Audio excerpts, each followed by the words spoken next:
હું આટલી બધી મહેનત કરું છું, તેમ છતાં મારા પાકનું ઉત્પાદન વધતું કેમ નથી? નવીન, તને ખબર છે હું દર વર્ષે જમીનમાં વધુને વધુ ખાતરો નાખું છું, પણ મારા પાક સારી રીતે ઉગી નથી રહ્યા. કેમ?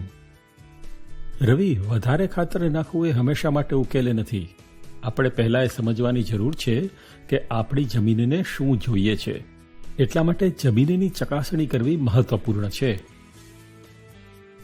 જમીનની ચકાસણી તમને ખાતરનો શ્રેષ્ઠ ઉપયોગ કરવા અને ખર્ચ ઘટાડવામાં મદદ કરે છે. તેનાથી તમને ખબર પડે છે કે તમારી જમીનને કયા પોષક તત્વોની જરૂર છે અને તમને યોગ્ય પાક પસંદ કરવામાં મદદ કરે છે. તેનાથી પીએચ સ્તર પણ તપાસી શકાય છે, જે ખાતરી કરે છે કે તમારી જમીન સ્વસ્થ વિકાસ માટે સંતુલિત છે. નિયમિત પરીક્ષણ ઉત્પાદકતામાં, ઉપજમાં વધારો કરે છે અને આવનારા વર્ષો માટે તમારી જમીનના સ્વાસ્થ્યનું રક્ષણ કરે છે. એ વાત બરાબર છે. હવે સમય આવી ગયો છે કે હું મારી જમીનનું પરીક્ષણ કરાવું. પણ નવીન, જમીન ચકાસણીની આ પ્રક્રિયા ખૂબ જટિલ લાગે છે. મને ખાતરી નથી કે હું આ બધું મેનેજ કરી શકીશ કે નહીં. ચિંતા ન કર રવિ, ચાલો તેમાં સામેલ પગલાઓ જોઈએ અને તું જોઈશ કે તે કેટલું સરળ છે. સૌ પ્રથમ આપણે કોદાળી અથવા ઓગર, ખુરપી, નમૂના લેવા માટે સાફ થેલી, પ્લાસ્ટિક ટ્રે, કાગળ અને લેબલિંગ માટે પેન જેવી સામગ્રી ભેગી કરવાની જરૂર છે. આગળ આપણે નમૂના લેવા માટે સ્થાન પસંદ કરવાની જરૂર છે.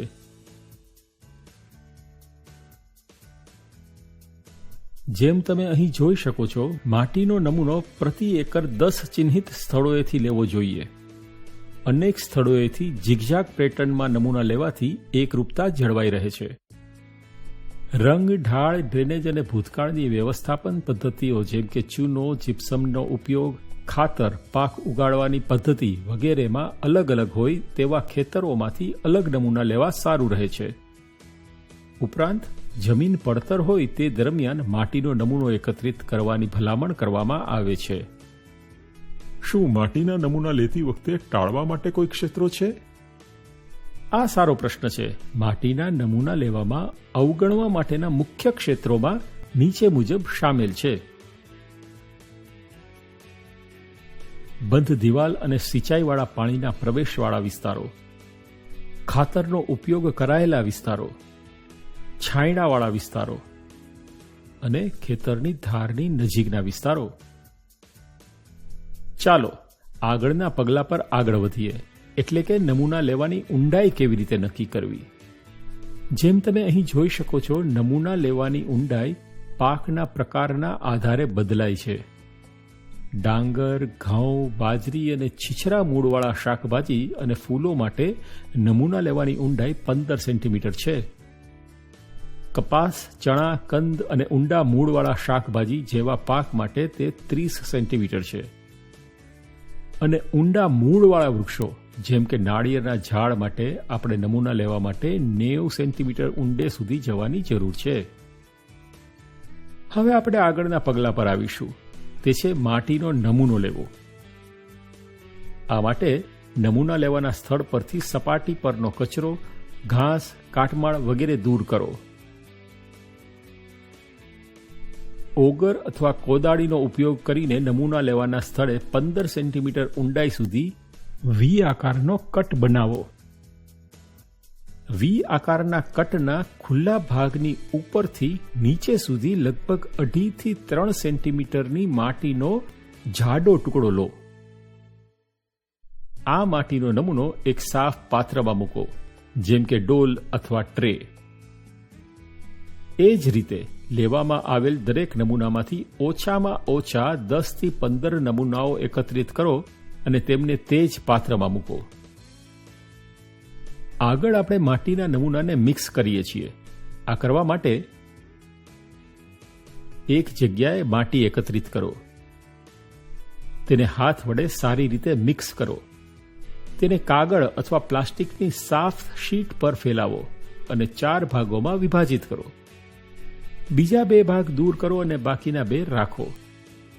જ્યાં સુધી માટી લગભગ 500 ગ્રામ ન થાય ત્યાં સુધી આ જ પ્રક્રિયા કરતા રહો. મિક્સ કર્યા પછી આપણે આગળના પગલા પર આગળ વધીએ છીએ. માટીને છાંયડામાં સૂકવો. માટીના નમૂનાને પ્લાસ્ટિકની થેલીમાં મૂકો. અહીં દર્શાવેલી વિગતો સાથે તેને યોગ્ય રીતે લેબલ કરો, જેમાં સામેલ છે ખેડૂતનું નામ, સરનામું, માટીના નમૂના સંગ્રહની તારીખ, જમીનનો સર્વે નંબર, આગલો પાક, સિંચાઈની વિગતો, પછીનો પાક અને ખેતરની સ્થાનિક ઓળખ.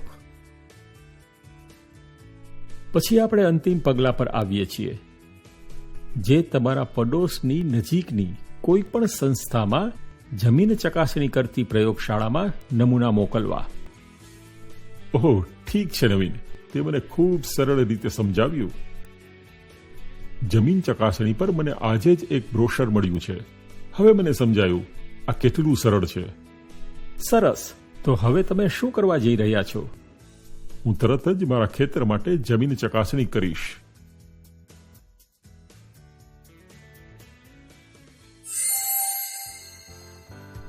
આભાર નવીન, મેં જમીન ચકાસણી કરાવી. આનાથી ખાતરો પર મારા પૈસા બચી ગયા અને મારા પાકની ઉપજમાં સુધારો થયો. મારી જમીન સ્વસ્થ પણ છે. હું તમને બધાને જમીનની ચકાસણી કરવા માટે પ્રોત્સાહિત કરું છું. તે ખરેખર ઉપયોગી છે.